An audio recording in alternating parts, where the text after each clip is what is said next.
बिस्मिल्लाहिर्रहमानिर्रहीम। आज का हमारा टॉपिक है इमल्शन एंड देयर एप्लीकेशंस। सबसे पहले हम देखते हैं कि इमल्शन क्या है। तो आप कोलाइड्स के टॉपिक में पढ़ चुके हैं कि जब लिक्विड के अंदर डिस्पर्स हो तो उस कोलाइड को हम इमल्शन कहते हैं। तो liquid dispersed in liquid is known as emulsion. Emulsion की बहुत सारी एग्जांपल्स हैं, जैसे मिल्क जो है वो मिल्क मायोनीज़ वगैरह, ये इसमें फ़ैट लिक्विड फ़ैट होता है जो कि वाटर के अंदर डिस्पर्स होता है, तो इसको हम कहते हैं ऑयल इन वाटर इमल्शन। जबकि कॉड लिवर ऑयल जो है ये इसमें वाटर डिस्पर्स होता है लिक्विड फ़ैट के अंदर, इसको हम oil in water in oil emulsion कहते हैं। तो ये जो इमल्शन है इसमें डिस्पर्स्ड पार्टिकल 0.1 to 1 माइक्रोन होते हैं और इससे भी ज़्यादा बड़े साइज़ के होते हैं, जिसकी वजह से ये आसानी से माइक्रोस्कोप से भी विजिबल होते हैं। ये सोल वगैरह के पार्टिकल से लार्जर होते हैं और इसी तरह से बाज़ औक़ात ये नेकेड आई से भी विजिबल होते हैं। इमल्शन की प्रिपरेशन, अगर हम ऑयल इन वाटर इमल्शन बनाना चाह रहे हैं तो इसके बहुत आसान से तरीके हैं कि आप कोई हाइड्रोकार्बन ऑयल है, जैसे कोई भी केरोसिन ऑयल है या इस तरह का कोई भी हाइड्रोकार्बन ऑयल है, उसको वाटर के साथ शेक करें, उससे इमल्शन बन सकता है। या एक ऐसा लिक्विड जो वाटर में पार्शियली मिसिबल या इमिसिबल है, जैसे एनालिन हो गया, उसको डिस्टिल करें स्टीम में, तो स्टीम में रखकर उसको डिस्टिल करें तो उससे भी इमल्शन बन सकता है। इसके अलावा एक लिक्विड जो कि वाटर में इनसॉल्युबल है या पार्शियली सॉल्युबल है, तो उसका आपने किसी और सॉल्वेंट जैसे अल्कोहल या एसीटोन में सॉल्यूशन बनाया हुआ है, तो उस सॉल्यूशन को वाटर की एक्सेस में पोर करें तो उससे भी इमल्शन बनेगा। ये इमल्शन जो है एक फेंट मिल्की सिस्टम सा बन जाएगा और इस इमल्शन को हम वाटर इमल्शन कहते हैं, यानी कि ऑयल डिस्पर्स होगा वाटर के अंदर। वाटर जो है इसमें एक्सेस में मौजूद होगा और ऑयल जो है इसमें डिस्पर्स पार्टिकल की शक्ल में मौजूद होगा। इसके अलावा अगर वाटर जो है वो ऑयल के अंदर डिस्पर्स हो तो उसको हम ऑयल इमल्शन या वाटर इन ऑयल इमल्शन कहते हैं। किसी इमल्शन में ये आमतौर पर इमल्शन जो है वाटर इन ऑयल या ऑयल इन वाटर इमल्शन ही ज़्यादातर स्टडी किए जाते हैं। अगर हम ये देखना चाहते हैं कि हमारे पास जो इमल्शन है वो वाटर इन ऑयल है या ऑयल इन वाटर है, तो इसका एक बड़ा आसान सा तरीका होता है कि इमल्शन की थोड़ी सी अमाउंट आप एक माइक्रोस्कोप की स्लाइड पे ले लें और उसमें एक ड्रॉप ऑयल का डालकर स्टिर करें। अगर वो मिक्स हो जाए तो इसका मतलब है उसमें ऑयल जो है वो डिस्पर्जन फेज़ है और वो वाटर इन ऑयल इमल्शन है। अगर वो मिक्स नहीं हो रहा तो वो ऑयल इन वाटर इमल्शन होगा, कि अगर डिस्पर्स फेज़ जो है वो ऑयल है तो वो जो एडेड ऑयल है उसके साथ मिक्स हो जाएगा। वाटर इन ऑयल इमल्शन यानी कि वाटर जो है वो ऑयल के अंदर डिस्पर्स हो, ये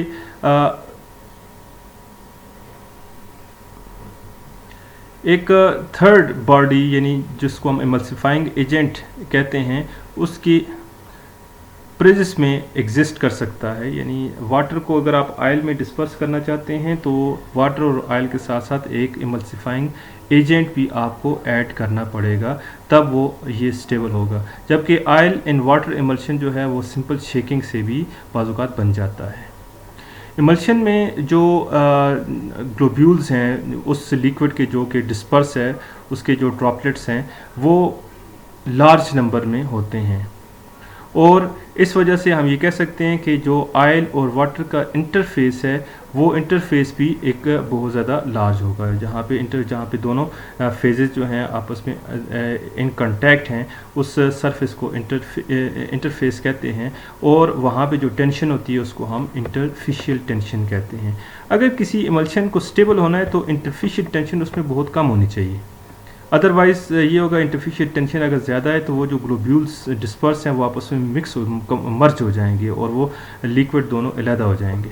तो इंटरफिशियल टेंशन जो है उसको हमने कम करना है। अब इसका एक तरीका तो ये है कि अगर हम बीच में इमल्सिफाइंग एजेंट डाल दें तो अगर इमल्सिफाइंग एजेंट नहीं डालते हैं तो फिर हमें जो नंबर ऑफ़ ड्रॉपलेट्स हैं यानी डिस्पर्स पार्टिकल्स हैं उनके ड्रॉप्स जो हैं उसको कम करना होगा, क्योंकि अगर जितने ड्रॉप्स ज़्यादा होंगे तो उतना सरफेस एरिया ज़्यादा होगा, इंटरफिशियल टेंशन ज़्यादा, इंटरफिशियल एरिया ज़्यादा होगा तो फिर जो है वो इंटरफिशियल टेंशन भी ज़्यादा होगी और इस तरह से वो अनस्टेबल हो जाएगा। इसलिए अगर हम इमल्सिफाइंग एजेंट की एब्सेंस में एक इमल्शन बना रहे हैं तो उसके लिए ज़रूरी है कि हमें जो ड्रॉपलेट डिस्पर्स हैं उनके नंबर को कम करना है और एक डाइल्यूट इमल्शन बनाना है। जितने नंबर ऑफ़ ड्रॉप्स कम होंगे उसके डिस्पर्स्ड फेज़ के अंदर, डिस्पर्जन फेज़ के अंदर उतना ही इंटरफिशियल टेंशन कम होगी और उतना ही वो ज़्यादा स्टेबल होगा। तो जितना अगर हम नंबर ऑफ़ ड्रॉप्स बढ़ाएंगे तो फिर वो इंटरफिशियल टेंशन के बढ़ने से वो स्टेबिलिटी कम होती जाएगी। इमल्शन की एप्लीकेशंस इमल्शन की बहुत सारी हैं। एक तो ये एक मेथड है मेटलर्जी एक वो प्रोसेस होता है जिसमें हम मेटल्स को उनके कंपाउंड से अलहदा करते हैं, क्योंकि मेटल्स आमतौर पर नेचर में कंपाउंड की शक्ल में मिलती हैं। तो उन कंपाउंड्स को जो मेटल के नेचर में पाई जाती हैं जिनसे हम मेटल को अलहदा करते हैं उनको ओर्स कहा जाता है और उन ओर्स से हम मेटल को अलहदा करते हैं। इस प्रोसेस को हम मेटलर्जी कहते हैं। मेटलर्जी में एक इम्पॉर्टेंट स्टेप होता है जिसको हम कंसंट्रेशन ऑफ ओर कहते हैं और कंसंट्रेशन में हम ये करते हैं कि जो ओर है उसके अंदर वो पार्टिकल्स जिनके अंदर मेटल है उनको अलहदा कर देते हैं और जिनके अंदर मेटल मौजूद नहीं है उसको सेपरेट कर देते हैं। इस तरह से इस प्रोसेस को कंसंट्रेशन ऑफ ओर कहा जाता है। इसके लिए बहुत सारे मेथड है। एक जो मेथड है वो फोर्थ फ्लोटिंग, बहुत कॉमन मेथड है फोर्थ फ्लोटिंग प्रोसेस।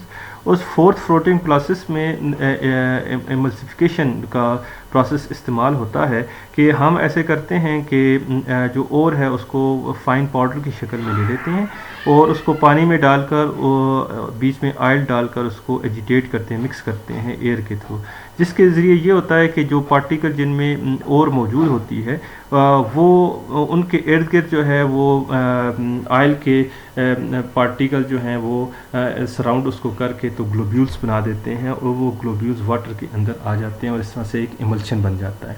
वो जो ग्लोब्यूल्स हैं वो फिर जितने ज़्यादा होंगे वो आपस में कंबाइन हो जाएंगे और इस तरह से कंबाइन होकर सरफेस पे आ जाते हैं, उसको हम वहाँ से अलहदा कर लेते हैं। तो इस तरह से हम ये कह सकते हैं कि ओर की कंसंट्रेशन जब फोर्थ फ्लोटिंग प्रोसेस से होगी तो उसमें भी इमल्शन बनेगी और इमल्शन के थ्रू हम ये प्रोसेस ऑफ कंसंट्रेशन करते हैं। दूसरा एक कॉमन हमारी ऑब्जर्वेशन है एसफॉल्ट। जो एसफॉल्ट ये जो मेटालिंग ऑफ रोड के लिए इस्तेमाल होता है, ये ब्लैक सा जो मटेरियल होता है इसको हम एसफॉल्ट कहते हैं। एसफॉल्ट को आपने देखा होगा आमतौर पर मेल्ट करके रोड के ऊपर डाला जाता है, लेकिन जिसके लिए बहुत हाई टेम्परेचर भी हमें रिक्वायर्ड होता है। लेकिन इसका एक अल्टरनेटिव मेथड ये है कि अगर हम इस एसफॉल्ट को पाउडर बनाकर वाटर के अंदर इसकी इमल्शन बना दें तो फिर हमें इसके लिए इसको मेल्ट करने की ज़रूरत नहीं पड़ेगी और उस इमल्शन को हम रोड के ऊपर अप्लाई करके उसकी मेटालिंग कर सकते हैं। इसके अलावा एक बहुत ही इम्पॉर्टेंट हमारा जो डाइट का कंपोनेंट है दैट इज़ मिल्क, वो भी एक लिक्विड फैट्स वाटर के अंदर डिस्पर्स होकर एक इमल्शन बना रहे होते हैं। एक इमल्शन हम जो है वो एज ए फूड इस्तेमाल कर रहे हैं। इसी तरह से बाज़ ऑयली ड्रग्स हैं जो कि वाटर में सॉल्युबल नहीं होती, तो वाटर के अंदर हम उनका इमल्शन बनाकर उनको इस्तेमाल करते हैं।